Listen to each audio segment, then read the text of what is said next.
Hello and welcome to Invisible, Breaking Through the Stigma of Addiction. I am your host, Dean Anderson. I'm also an addiction counselor and an addiction advocate. Today on our show, I've got addiction therapist, Sean Rumble. Sean, welcome to the show. Hey, thank you for having me. I really appreciate it. I know that you've been around for a long time and you've been in this field for a while, working in substance use and behavioral addictions, which I know is a bit of a passion of yours. But I'm gonna poke at some of the substance use stuff because that's what I want to talk about today. If you're okay with that. Hey, not a problem. Can you give me some of the things and tools that someone could use to look at how they might determine that they've got a substance use disorder or addiction at home? Oh, wow. So regionally, if we're talking about Ontario, individuals could certainly access the Connex line to connect with persons like yourself or myself down here in Windsor to see what addiction supports are available. There are a number of online tools, self-assessment tools that people can, kind of like those Cosmo magazines. If you answer 4 yeses, then it means you might have a problem. Now, with 12-step recovery groups, they also have those personalized assessment tools, right, within their brochures, and those are readily available. You could go online or ask somebody in recovery to hook you up. But essentially, if someone is asking if they may have a problem, I may suggest that perhaps they do, right? And it warrants conversation to ensure that the problems don't get any worse. Yes, that resonates with me. I have clients that's sitting in front of me and they say, I don't know if I have a problem or not. And then, well, if you're sitting in front of me, then there's probably something we should talk about, even if it's not a full-blown diagnosis or whether, you need to work towards, addiction medicine or whatever that might be. There's probably something more going on, right? So right now, we've seen a lot of changes in mental health with the pandemic and with COVID and the things that are going on. Can you let me fill me in on some of the things that we're seeing that's going on with COVID and the increase in addiction? Oh, wow. Well, what I'm finding is that there are a number of individuals that are calling because they started using their respective drugs of choice at the onset of the pandemic. They may not have had any concerns prior to this start date. So I'm getting a number of calls and requests for supports from individuals that haven't had a problem before, that are trying to cope with loneliness and isolation, separation from family. Perhaps they've been laid off, not able to work. It has an impact on mental health. And so, and you would know this, that alcohol or drugs are really not the problem. They're the solution to somebody's problem, and not a very good solution at that. And so that's one of the main things that I've observed. And then, of course, the barriers to accessing treatment with services being closed or revised in their offering is quite a challenge as well. So I remember this quite distinctively. There was some banter on social media and some things going around that when they did that shutdown a year ago, they made liquor stores and cannabis dispensaries essential. I've got a whole different, I could go on for a while. I would love to hear your input on that, Sean. Yeah. Well, when we talk about alcohol use disorder, for an individual to abruptly go off of the quote unquote the sauce without medical supervision or supports, it's very risky, right? It's life threatening in that case. For cannabis, there's a lot of individuals that self-medicate that don't have their prescriptions. So I feel for them. So there is a merits to having those services open. Equally so, there is merits to having those addiction type supports and resources open. A number of my clients have expressed their concerns that they're not able to attend face-to-face meetings due to COVID precautions and restrictions, and I find that a little bit contradictory. That we have an allowance for individuals to engage their medicine within the LCBO and the cannabis stores, but not medicine for recovery in the same way. Right. That resonates with me as well. I see that, we're very selective in what we decided to have open and what we decided to not have open, and to have access to the substance of choice, but then not the treatment facilities, or even 12-step process. I mean, that was a big Yeah. thing. A lot of closed church basements, which made for difficult times for people. Yeah. So, what do you think are some of the barriers that people are finding, not just with COVID, but with addiction and substance use as a whole? What are some of the barriers that people are finding to get that? Okay. Well, with the closing of these church basements and things kind of shifting to an online platform, and that also includes services like my own, right? Providing individualized supports to persons concerned with their own substance use or somebody else's. Generally speaking, these services with my daytime employer are offered via phone, right? So if you don't have a phone, where are you going to get the support? Right? For those individuals that are trying to access online services like video counseling, you and I talking right now on a Zoom, like Zoom is so popular right now. It's unreal, right? Like I have like 3 or 4 meetings a day on Zoom. Yeah. So, for those people who don't have a computer or don't have access to the internet, how are they going to engage with the world? Right, and how are they going to support their recovery? I support a number of individuals with that are chronically housed or identified as homeless, right? So that whole population is very much affected by these new constraints, right? Now, aside from that, if COVID wasn't here, we would still have the primary issue, and that issue for me personally is around stigma. Right. And it's like, well, I'm not as bad as Johnny. Right. I heard Johnny was a real addict and I don't have that much of a problem, or I'm not going there because those people go there and I'm not like them, or a parent will say, well, I don't want to scare my kid away from home, so I'm not going to tell them that they have a problem or that I'm concerned. So it's all around stigma. And I would like to say that it's just reserved to those respective clients. But as a working professional, a person with lived experience, I can say that it's affected me as well. Right? I generally don't tell my clients first off, hey, I'm in recovery, because you're like, if you're in recovery, then this isn't good, right? But what I share with people is that, on the difference between a person with lived experience and being a professional versus somebody who got into the addiction field as a counselor without having that kind of lived experience background. A cancer doctor doesn't have to have cancer to know how to support you. Mm-hmm. Right. And so as working professionals, we have the tools and the resources to support people on their recovery journey. And I would encourage anyone that has a concern with their own use or somebody else's use to reach out and see what types of supports are available. Awesome. I appreciate that. So some of those, we named some of the barriers. We tend to do that a lot. We tend to look at saying, what's getting in the people's way? I would like to flip the script, and mm-hmm. ask you, what are some of the things that are beneficial? Even with COVID, I've noticed that there's actually been some perks to having everybody kind of shut down and the disconnect from COVID, but not just COVID, but in general. What are some of the things that we have that are available to us? Oh, so again, you have access to meetings, right? There is for those of your viewers that are into attending Alcoholics Anonymous meetings, there is a meeting that's been running 24/7 the entire pandemic for a year. 24/7. Like, imagine that, right? Like 7-Eleven isn't open for 24. Right? Like you got these people that are all stepping forward to help each other, and I think that's a beautiful thing, right? I see a lot of community partners, like in my area, that are rallying together, trying to streamline supports and services, trying to support individuals in new and creative ways.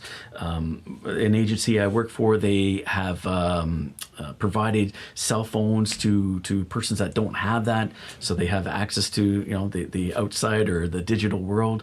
Like, just people stepping up is a beautiful thing. Down here in Windsor, we had a local center, there's a community rec center that has opened up to the homeless population to provide day type programming, right? Because like with the restaurants being closed, no access to Wi-Fi, right? You can't hang out Tim Hortons for the day. Where are people going to go? And they can't stay in the shelters. So just seeing the community rally for these different issues is a beautiful thing. And then on the home front, like I get to connect with my kids. Right? Like, they're studying at home and get to see what they're learning. And maybe they might think I'm smart because I can figure out some math problems or, right? Not new math, not new math. Exactly. So, and then, it just makes the hope of reconnecting with friends and family that much more enticing. Right. So for myself, I value those connections that much more than I had been when I was, on an autopilot kind of mode. Yeah. You brought it up. You hit it on the head, and so right at the end there, that little bit of hope, that idea, connecting with family. That's what I've noticed as well. As so there's some people that are home and they're not going out and going to bars or going to concerts or going to those venues or things that would normally get them into substance use problems. They can say no easier to not having to participate in those things, and they're staying home and they're connecting with those families. Even people that were borderline on substance use, now that they're home and they're with their families, it's being more drawn to attention, and they're able to have those conversations, and they're starting to look at treatment options now because of the fact that they're not running around and hiding it anymore, right? So there's been so many benefits to that. Anyways, that's it for us today, Sean. I appreciate you coming on, and thank you. And I appreciate your coworkers in the background there being quiet throughout the show. And I always appreciate your humor. Thank you so much, and take care of yourself. Yeah, thank you. Take care.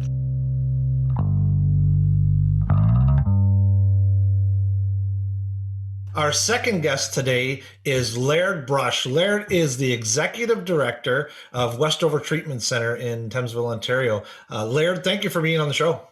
Well, thank you for having me, Dean. It's a pleasure to be here. Fantastic. It's fantastic that you are here. I have some specific things that I wanted to hone right in on you, and I've heard you speak several times before, and you do it with such passion. I wanted to ask you about anonymity. So anonymity plays such a huge role. It's something that, it's synonymous with alcoholics. When you say the word alcoholics, what's next? The first thing is anonymous is the first thing that comes out, right? What I wanted to ask you first off is, why is it important? Well, anonymity has been around for a long time, pretty much since the beginning of the AA fellowship back in the 30s. And I think it's important now so that those of us that go to meetings, go to the fellowships, understand that it's a safe place to go, that everybody there is equal. We're on the same playing field. So it doesn't matter what you do for a living or how much money you make or what your background is, that once you're in the rooms, that we're all the same, all trying to do the same thing. I think it's important for those reasons. I think anonymity is changing. The need for it and the importance of it is changing a great deal. It's still important in the rooms, but I think it's not near as important outside the rooms as it used to be. Is that? Yeah. What I'm trying to say. No, right there. So like here, like in addiction care, like in a treatment center, there's a difference between confidentiality and anonymity, right? Like here, confidentiality is very important, as it is with any health issue, right? And protecting people's personal information and data and that kind of stuff. But being anonymous in outside of the fellowship is a little bit different. They're two different things, anonymity and confidentiality. Here we take confidentiality very seriously, but it's not about being anonymous. I mean, most of us weren't very anonymous when we were still suffering in the disease. So there's two different things there. Totally. I'm glad that you brought that up, because it's a gateway to healing. And then we have our Personal Health Information Act and things that, we want to make sure that we maintain that confidentiality. So it's super important to access healing, right? Exactly. What role does that inclusivity is what you wanted, was what I'm paraphrasing you were talking about with going into AA, the inclusivity that you get when you come in and everybody, has that anonymity. What role does that play in shame and stigma? Well, I think anonymity works against shame and stigma. See, first of all, if we had total anonymity means we're invisible. And if there were still people that are still suffering from addiction issues, if all of us in recovery were anonymous, they wouldn't know where to go to get help. It keeps them stuck in that shame and that guilt, right? And even after we enter into recovery, if I take anonymity to the extreme, then it indicates that I'm still carrying around a little bit of shame about what it is. There shouldn't be any shame attached to recovering from a fatal disease. And that's what we're doing. We're recovering from a fatal disease. And that's why I'm a big believer in not being anonymous in my recovery. I practice anonymity in the rooms really to protect the other people in the rooms. Like my role in anonymity, I believe, as a recovering member of a fellowship, is to protect the other people in the room. So if someone was to come up to me and say, "Hey, have you seen Dean at those meetings?" My answer should be, go to a meeting and find out. It's not about outing anybody. That being said, anybody who knew me before knows something happened. I mean, I run into people on the streets that are surprised I'm walking and talking and breathing. So I wasn't anonymous in my disease, and I'm not anonymous in my recovery. I think if I keep my recovery to myself, it's one thing. It does two things. One, it doesn't let other people know that recovery is possible, and two, it's saying that I still have some sort of sense of shame in the fact that I'm alcoholic or addict to begin with. I mean, I think anonymity works against that. Anonymity after treatment or after entering a recovery, to me, it almost promotes the stigma. It allows us to continue to live in that. There must be something morally wrong with you, or else you wouldn't need to have found recovery. No one says that for any other disease, right? I mean, they celebrate recovery from other fatal diseases, but for some reason, once we find recovery in addictions, we're supposed to keep it to ourselves. And to me, that doesn't make sense. I agree with you 100%. And there's something to be said. I remember in my own personal journey, in my own recovery, that when I had a time where I was practicing abstinence, I wasn't familiar with the process of the idea of what anonymity meant. But I initially paraphrased or filled it in my head that anonymity meant that it's a secret. Yeah. So then I didn't share it with them. I didn't share it with family members. I didn't share it with anyone. I just kind of kept it like I'm just going to, right? So doing it alone is not helpful at all either. And that kind of pigeonholes you into that space, right?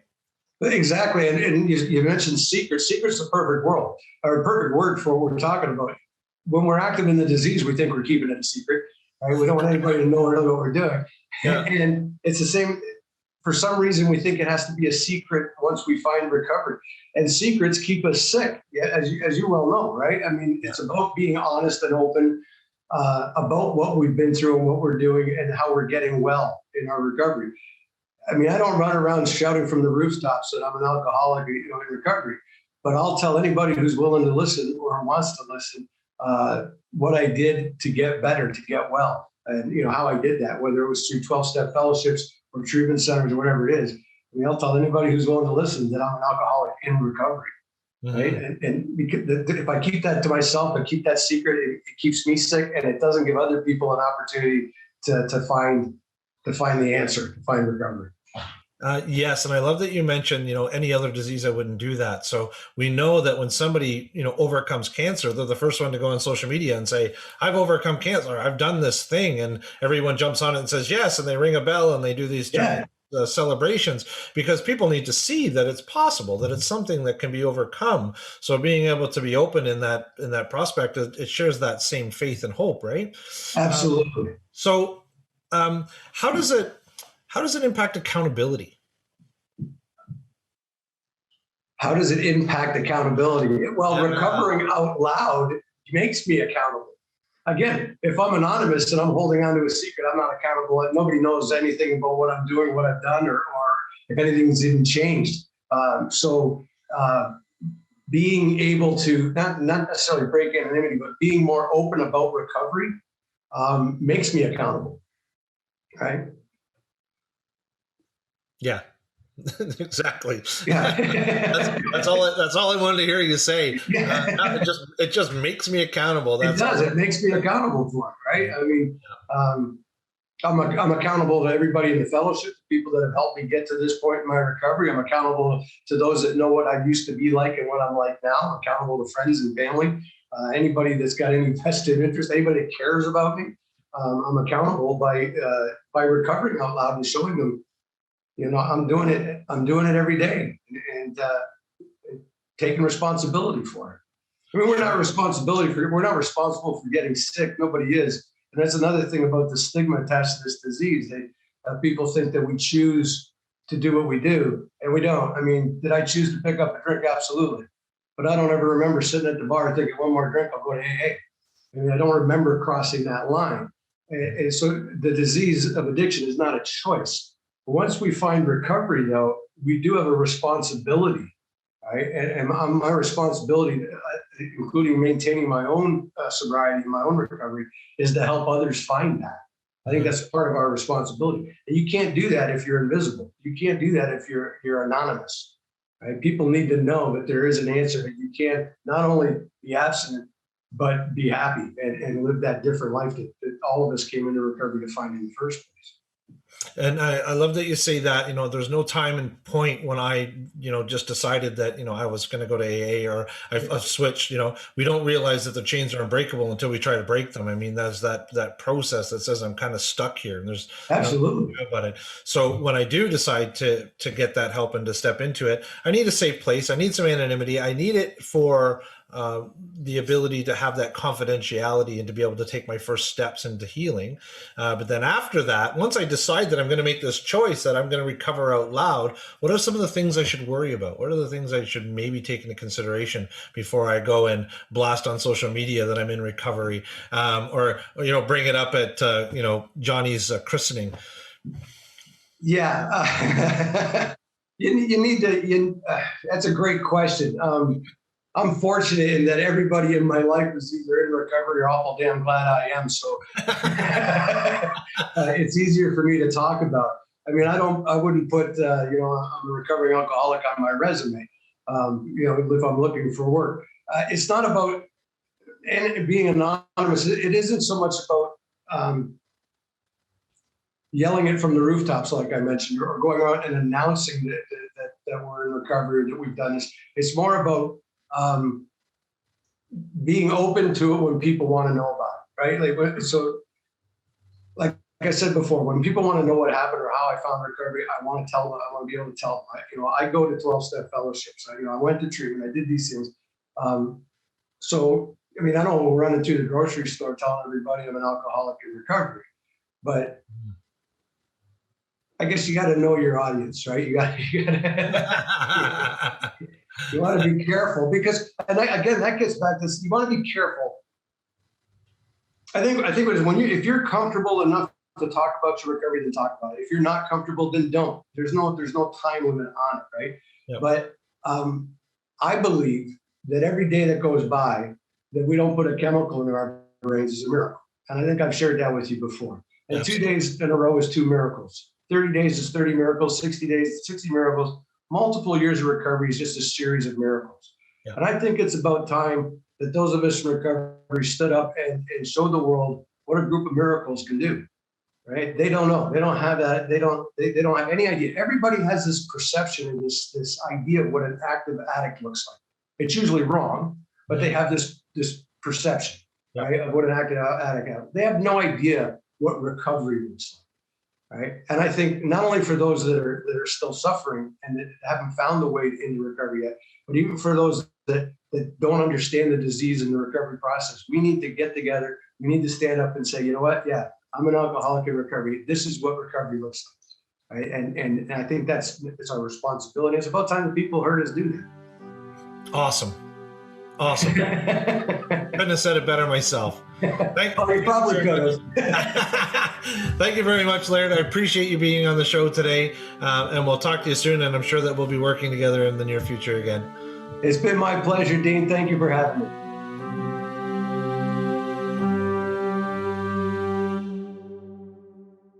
So happy to have Sean and Laird on the show. There was something that stood out to me today, and stood out to me years ago when Laird had said it. He said something in regards to recovering out loud.